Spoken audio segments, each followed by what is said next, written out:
Imaginem uma fábrica biológica operando 24 horas por dia, totalmente automatizada e incrivelmente complexa. Esse é o nosso trato gastrointestinal. E o grande objetivo desse sistema não é construir, mas sim o oposto. É uma verdadeira linha de desmontagem. Através do que chamamos de digestão química, o nosso corpo pega as matérias-primas que a gente consome diariamente e desmonta tudo, peça por peça. É exatamente assim que aqueles macronutrientes gigantescos se transformam no combustível microscópico necessário para sustentar a vida humana. Nesse nosso mergulho de hoje, a gente vai seguir um roteiro bem direto para entender essa fábrica. Vamos passar pelo processo digestivo em si, entender o mecanismo de hidrólise e depois fazer um tour VIP pelas 3 grandes áreas de desmontagem: a digestão dos carboidratos, das proteínas e, por fim, dos lipídios. Pensem bem. Alimentos complexos, como aquele pãozinho, um pedaço de carne ou até o azeite da salada, simplesmente não podem ser utilizados pelo corpo no estado natural.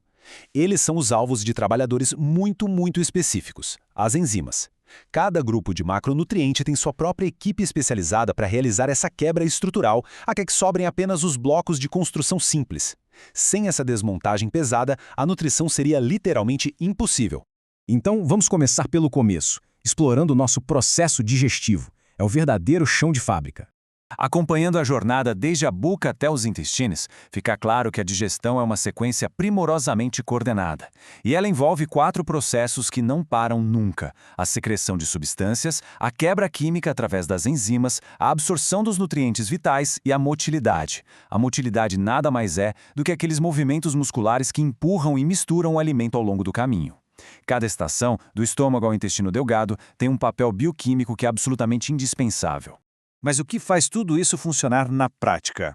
O segredo está no nosso segundo ponto, o mecanismo de hidrólise, o mecanismo central de toda essa operação. O ponto crucial da digestão química de qualquer macronutriente atende por esse nome: hidrólise. As ligações que mantêm a nossa comida unida em nível molecular são incrivelmente fortes. E aí, a hidrólise entra em cena, atuando como verdadeiras tesouras moleculares. Com a ajuda de enzimas específicas e a simples adição de uma única gota, uma molécula de água, essas ligações são cortadas. Lise significa exatamente isso: quebra. E hidro, água. É o mesmíssimo princípio operando para todos os alimentos que a gente ingere. Entendido o mecanismo, vamos para o nosso primeiro tour focado nos nutrientes. Chegou a hora de falar da digestão dos carboidratos, que é uma jornada super rápida. Essas são as principais matérias-primas que entram nessa linha de produção. O amido é predominante, vindo de tubérculos como a batata e do trigo. A sacarose é o famoso açúcar de mesa refinado. Já a lactose é aquele disacarídeo encontrado no leite. Todos esses 3 fornecem os blocos de energia fundamentais para a gente. Mas olha que interessante, temos também a celulose. O organismo humano não possui as enzimas necessárias para digerir a celulose. Ela passa quase intacta, não oferece energia, mas desempenha um papel absolutamente crucial como fibra alimentar para auxiliar o trânsito das coisas no chão de fábrica. O processamento energético dos carboidratos é muito ágil e acontece em 3 etapas principais. A coisa toda começa de forma imediata, lá na boca, com a enzima pitialina, também conhecida como amilase salivar, que vai se misturando com a comida durante a mastigação.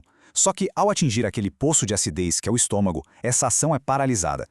É só lá no duodeno que a digestão ganha força total com a potente amilase pancreática. Para se ter uma ideia, em questão de 15 a 30 minutos, ela transforma quase todo o amido em polímeros menores. Mas calma que ainda falta um refinamento final. Essa especialização final acontece nas próprias membranas das células intestinais.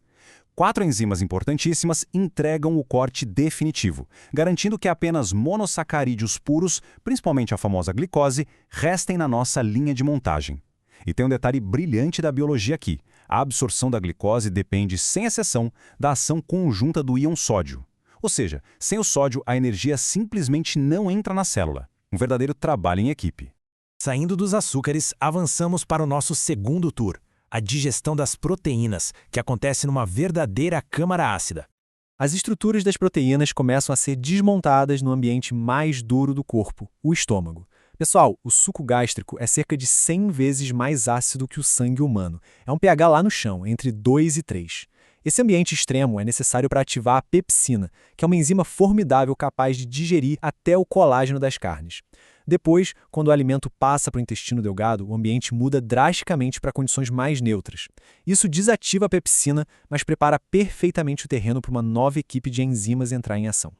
E aqui entra uma salvaguarda biológica que é genial. O pâncreas produz enzimas proteicas poderosíssimas, mas ele não pode liberá-las já na forma ativa. Se fizesse isso, correria o risco terrível de digerir o próprio órgão. Por isso, essas enzimas viajam de forma inativa, disfarçadas como zimogênios. É só quando chegam em total segurança no intestino que a ativação acontece e aí sim começam a fragmentar aquelas cadeias proteicas maciças em partes menores. Para visualizar o detalhe dessa quebra final, existe uma analogia que é perfeita. As proteínas são feitas de vários aminoácidos ligados uns aos outros, literalmente como duas pessoas de mãos dadas em uma longa corrente infinita. Enzimas muito específicas assumem a função de soltar uma mão ou um aminoácido de cada vez na pontinha da molécula. Com esse trabalho formiguinha, mais de 99% dos produtos finais dessa desmontagem vão ser aminoácidos completamente isolados e prontos para o uso. E agora, o nosso terceiro e último tour. Vamos falar sobre a digestão dos lipídios, ou as famosas gorduras. Os dissolvedores de gordura em ação. Aqui a gente esbarra num grande dilema biológico. O nosso corpo e as nossas enzimas são feitos primariamente de água. Mas as gorduras têm fobia de água. Elas são hidrofóbicas. Então, lá no trato gastrointestinal, os lipídios tendem a se aglomerar, formando umas bolhas, umas estruturas esféricas chamadas de micelas. Eles fazem isso tentando desesperadamente fugir do contato com a água ao redor. Imaginem só o que acontece ao tentar misturar óleo de cozinha num copo de água na pia de casa. Fica aquela repulsa magnética pura, não se mistura de jeito nenhum. A grande questão é, como é que as enzimas lipases que estão lá nadando na água vão conseguir alcançar e quebrar essas esferas isoladas de gordura? A gente precisa de uma intervenção de peso para unir esses dois mundos tão opostos. A solução é o que chamamos de efeito detergente, cortesia da liberação da bile. Os sais biliares e a lecitina são compostos anfipáticos. Isso significa que um lado deles ama a água e o outro lado ama a gordura. Eles se infiltram naquelas grandes gotas isoladas e as emulsificam. É muito, mas muito parecido com a ação do detergente que usamos para limpar uma panela toda engordurada. As grandes gotas são estilhaçadas em micelas minúsculas. Isso multiplica absurdamente a área de contato, permitindo que a lipase pancreática tenha acesso total e consiga digerir tudo incrivelmente rápido. E assim, a fábrica cumpre o seu propósito. Aquele pão, a carne e o azeite não existem mais na sua forma original. Foram todos meticulosamente convertidos em monossacarídeos microscópicos, aminoácidos isolados e ácidos graxos livres. A linha de desmontagem biológica da digestão química encerrou seu ciclo com sucesso absoluto. Mas claro, isso deixa no ar um questionamento fascinante para nós. Depois de todo esse trabalho enzimático absurdo, como exatamente esses recém-formados blocos de construção cruzam os limites implacáveis das nossas células para, de fato, nutrir e impulsionar a engrenagem contínua da vida humana? Sem dúvida, essa transição final é o próximo grande processo da nossa biologia a ser desvendado.